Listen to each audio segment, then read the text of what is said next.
capítulo 20 del Evangelio según San Lucas, a partir del versículo 27 hasta el versículo 40, nos encontramos con el relato de una disputa que Jesús tiene con un grupo de saduceos. Este relato también aparece en los otros sinópticos, Marcos y Mateo, con pequeñas variantes. Muchas veces cuando se interpreta este texto, se lo interpreta como una disputa que tiene como tema de fondo la resurrección de los muertos, ya que el texto dice que los que le hacen la pregunta a Jesús son saduceos y se explicita que los saduceos no creían en la resurrección de los muertos. Y al final de la perícopa, del párrafo, Jesús defiende la resurrección de los muertos basándose en Éxodo 3, la visión que tiene Moisés de Dios a partir del fenómeno de la zarza que arde sin consumirse. Dios se le revela como el Dios de Abraham, de Isaac y Jacob. Entonces Jesús dice, Dios no es un Dios de muertos. Si habla de Abraham, de Isaac y de Jacob, es porque están vivos. Por tanto, Jesús adhiere a la creencia de la resurrección de los muertos, que es una creencia bastante tardía en Israel. Los especialistas dicen que recién a partir del siglo II a.C., esta teoría se hace más fuerte en ciertos grupos de israelitas. Pero muchas veces, al centrarnos en este tema, dejamos de lado la cuestión que le llevan a Jesús, que si se quiere es una cuestión de tipo moral, porque tiene que ver con las costumbres no solo de Israel, sino con las costumbres de muchos pueblos de la antigüedad, y actualmente todavía hay pueblos que siguen teniendo esta costumbre, de que cuando muere un varón, su viuda se casa con un familiar cercano.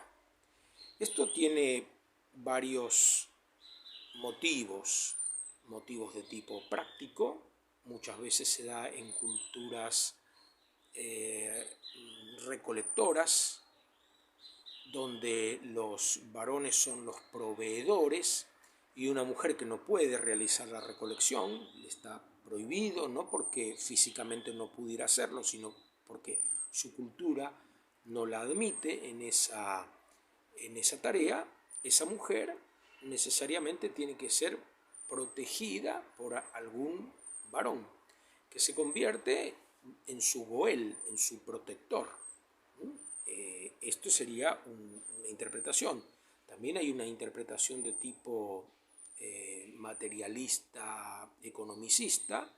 Esta es una manera de que el varón adquiera una nueva esposa, la primera u otra, porque la poligamia se practicaba, sin necesidad de comprarla. Ya la compró su clan a través de su hermano.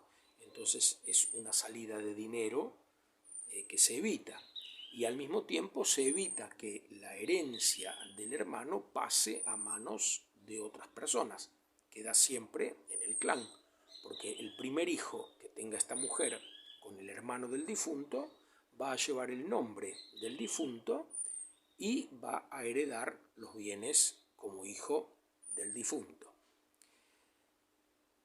Esto se ha practicado incluso en América. Los onas tenían esta práctica.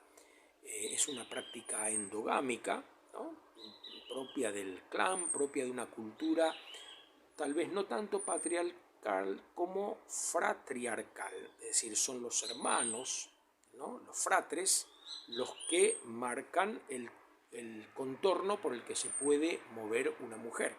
Incluso esto tiene también una versión femenina, lo que se habla de el zoroarcato, que es cuando una mujer muere, el marido toma a una hermana de esta mujer para que cuide a sus hijos, a los que tuvo con la mujer, y para que le siga dando otros hijos que son un poco más que medio hermanos, porque comparten también genéticamente parte de lo que correspondería a la madre a través de la tía. Entonces, esta realidad cultural que se daba en Israel como normal y que se la veía como una protección es presentada a Jesús con el ejemplo de una mujer que al quedar viuda, sin haberle dado hijos a su marido, es casada con el segundo hermano, con el tercero y así con la totalidad de los 7 hermanos. Ninguno de ellos deja descendencia y finalmente muere la mujer. Pobre mujer, ¿no? Tenía ya derecho a descansar después de haber pasado por la compañía de estos 7 hermanos.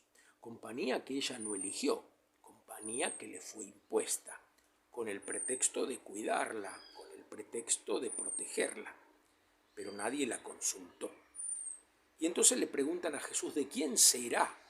¿De quién será esposa en el reino de los cielos? Si nosotros vamos a el libro del Éxodo, en el capítulo 20, versículo 17, nos encontramos con el mandamiento que quedó en el Decálogo: no codiciarás la casa de tu prójimo, ni codiciarás la mujer de tu prójimo, ni su esclavo, ni su esclava, ni su buey, ni su asno, ni ninguna otra cosa que le pertenezca. La mujer como pertenencia del varón. Y entonces Jesús dice, no, pero en el reino de los cielos no se va a dar esto. Ahí nadie se va a casar. Ahí nadie se va a preocupar por la descendencia. Ahí nadie va a tener que cuidar al otro, porque ahí seremos como ángeles. Ahí se va a dar la verdadera fraternidad, la verdadera igualdad. Yo quisiera entonces detenerme en este ejemplo que le ponen a Jesús y cómo Jesús reacciona y dice, no, esto en realidad se da por la dureza de nuestros corazones. La mayoría de las leyes que se hacen con el fin de proteger al débil, pero muchas veces detrás de esa aparente protección siguen en pie los derechos de los fuertes.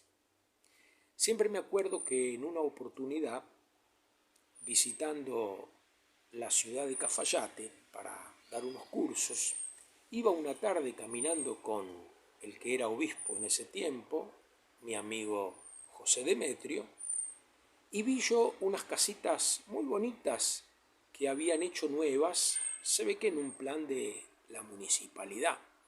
Entonces le dije a Demetrio, uy, qué lindas casitas y qué lindo terrenito que han dejado delante.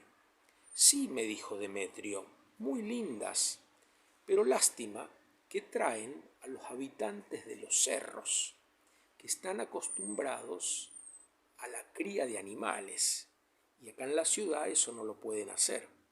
O sea que vienen acá, reciben una linda casita, pero no pueden ejercer su trabajo habitual, su medio de sustento que les permite cierta independencia. Los Onas, recién hablé de ellos, uno de nuestros pueblos originarios, los más australes, que vivían en la gran isla de Tierra del Fuego, fueron exterminados fundamentalmente por 3 motivos. Primero, la búsqueda del oro. Segundo, los terratenientes chilenos y argentinos, o que ya tenían tierras en Chile y Argentina, pero que eran europeos, y querían llevar ahí sus ganados, y entonces necesitaban sacar de sus tierras a los Onas.